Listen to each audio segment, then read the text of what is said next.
Happy Thanksgiving, guys. This is continuation of Thanksgiving with the Barefoot Contessa. I'm going to be trying her lobster mac and cheese casserole.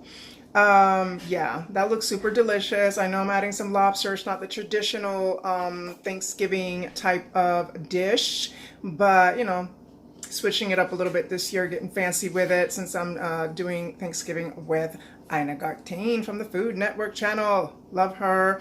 I didn't actually find any cooked lobster, but I did find these Langostino tails, which is pretty much about the same thing. So I had them defrosted here. All right, so these are all the ingredients to get started. Needing some breadcrumbs, about 4 cups of milk, some elbow pasta, some, oh my gosh, let me see if I'm saying that right, Gruyere cheese, some sharp cheddar, have that backwards here, and I also have a different type of white cheddar here that I'll be using, a stick of butter, some vegetable oil, kosher salt, pepper, and nutmeg. And that's it, guys. I already have my water boiling for the pasta, well, starting to boil, and this is going to be the casserole dish that I'm going to use. So I'm going to be getting started now, guys. All right, so the water is starting to boil. I have salted my water already, and I'm going to drizzle some vegetable oil onto the water. Just a little bit there. There we go. She says to cook your pasta according to the instructions. So basically it's only cooking it for about 9-11 minutes. So wait for that to boil. All right, so while my water is boiling, I'm going to be doing a lot of the grating of the cheese. This is 7 ounces of the Gruyere. All right, the water is definitely boiling now. I'm gonna go ahead and throw in the pasta.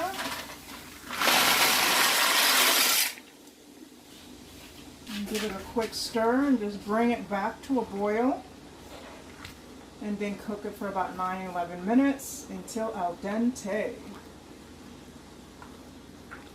All right, so the pasta is ready to go. I'm going to go ahead and drain it and rinse it real well and set it aside so I can get started on that cheese sauce. All right, so the pasta's already been cooked. I drained it, and I rinsed it with cold water, set it aside. I have here shredded a blend of the Gruyere and white aged cheddar and sharp cheddar blend. That's 20 ounces of cheese there. That's a lot of cheese, guys. This is going to be one cheesy dish. Yum. Okay. And here I have 4 cups of milk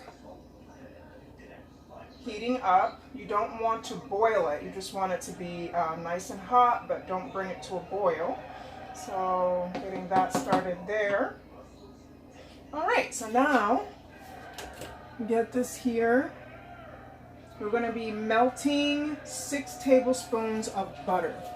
So since this is a stick of butter and it has 8 tablespoons, I went ahead and took out 2. Set that aside. I believe that is going to be for the topping. All right, so melting down that butter. I have it on a medium-high heat. And then we're going to be needing half a cup of flour. All right, so you said low heat, so I'm going to reduce the heat on here. So melting the butter, and then cook the half a cup of flour, stirring with a whisk. Okay, so this is kind of like the bechamel sauce or whatever they call it. So remember last time not having much luck with it. So I'm going to make sure to shift my flour before getting it in there. And it says in the instructions to cook it on low heat for 2 minutes, stirring with a whisk, half a cup.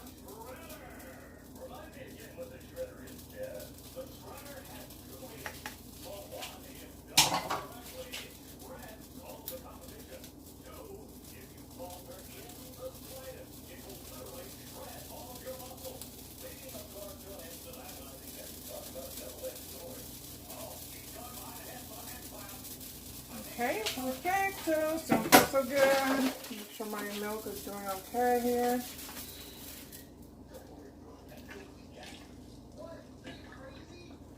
I see some heat rising on it, so I'm gonna turn it off so it does not boil. Okay, timer for 2 minutes. Okay, and start whisking this flour and the butter together.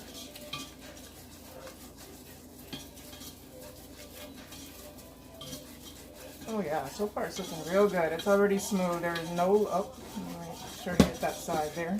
No lumps.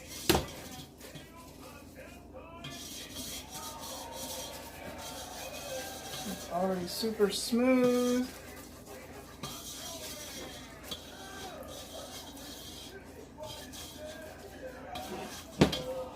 It looks like butter. All right. It hasn't even been a minute yet, but I'm like, okay, well, she said 2 minutes, so keep doing it on low.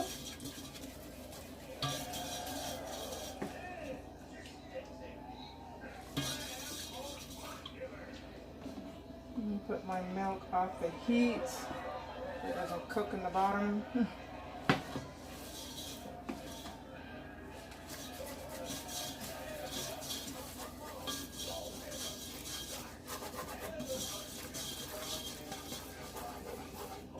45 more seconds.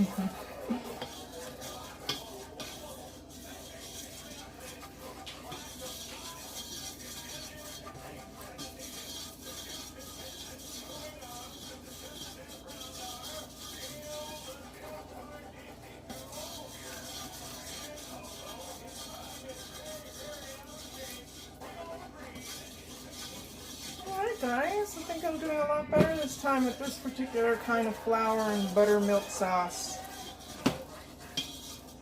Okay.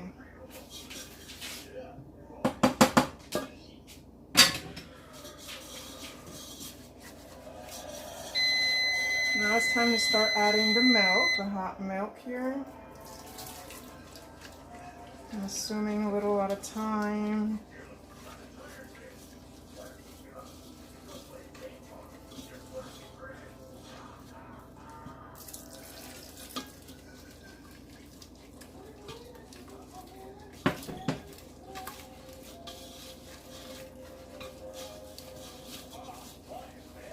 Oh yeah, it looks already like a dough or something.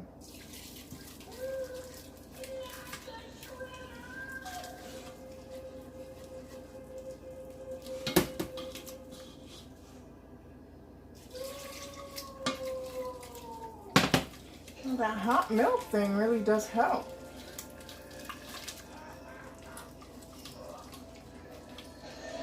Alright, so keep doing this here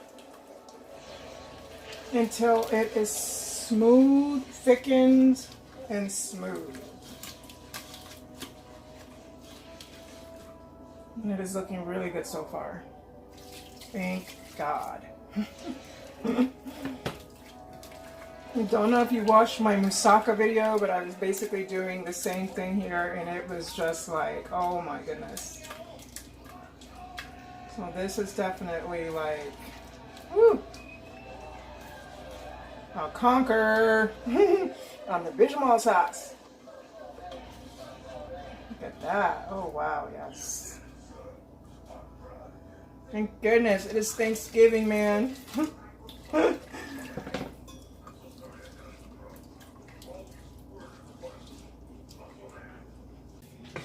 Alright, so I've taken the sauce off the heat. And now it's time to add all the cheese, salt, pepper, and nutmeg. I'm not going to add salt, though she adds 1 tablespoon of kosher salt because I basically used salted butter on the sauce, so it basically has that already. So I'm going to go ahead and add all the cheese, the pepper, and the nutmeg. Alright, so that was, pepper is a half teaspoon. Alright, so a half teaspoon of pepper, that would be 2 of these 1/4 teaspoons. There we go. And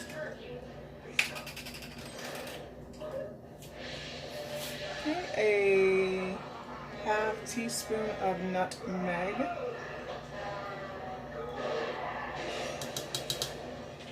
All right, and all the 20 ounces of cheese. A lot of cheese, guys.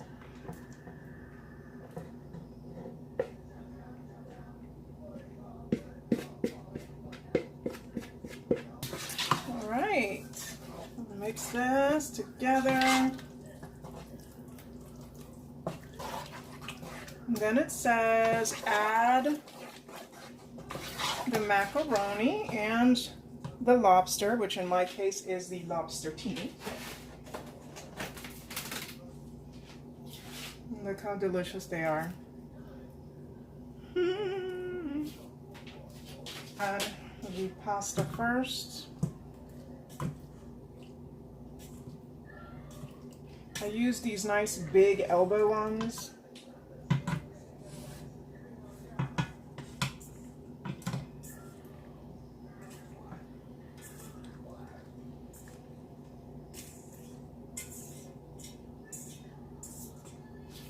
Okay, so I believe she used a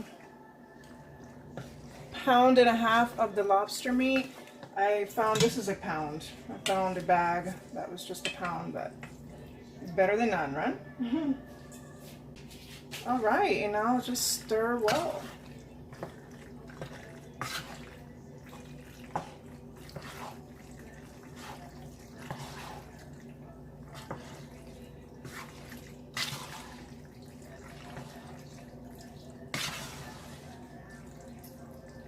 Oh my, isn't that looking great?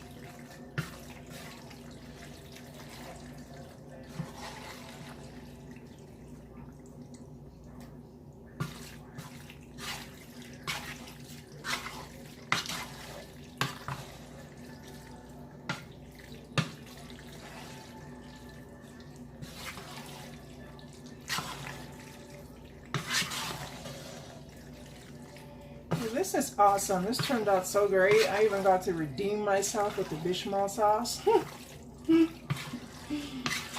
Beautiful. All right. Okay, so I think that's nicely combined.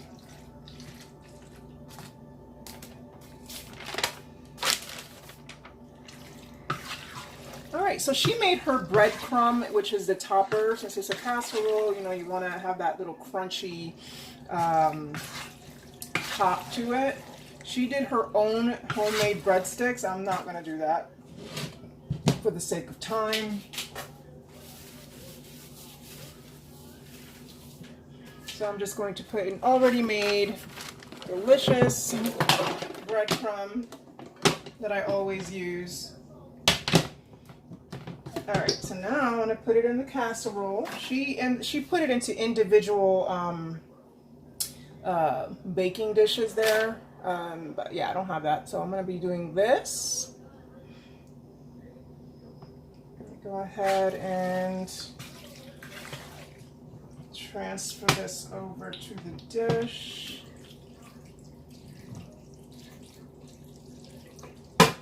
Oh yeah, I was thinking that this dish was going to be too big, this baking dish, but nope, it is perfect. It's quite a bit.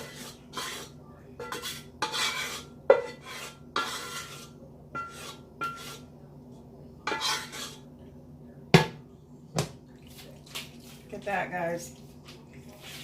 Wow. I cannot wait to eat this.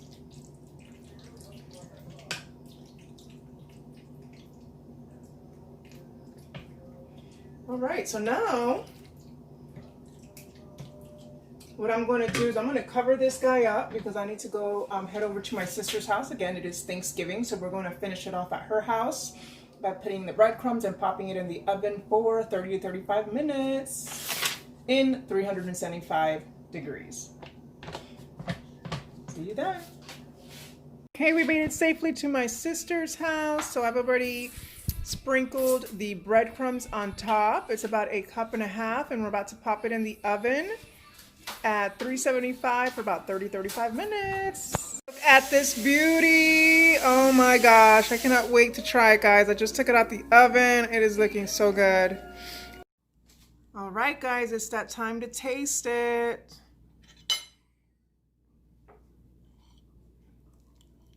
I want to get some of that Langostino, I believe it's saying.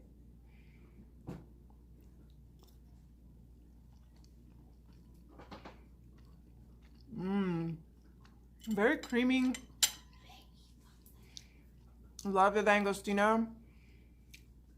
But honestly, I should have put at least half a tablespoon of salt. But no worries. I can just sprinkle some salt on there. But remember, I didn't put the salt that she added because I use a salted butter. But yeah, I could use some salt. But besides that, it's still really, really good. And all I would need to do is just put some salt on it, guys. I'm gonna go ahead and finish this and add some more of my Thanksgiving food on it. Thank you so much for watching. Don't forget to like and subscribe. Happy Thanksgiving.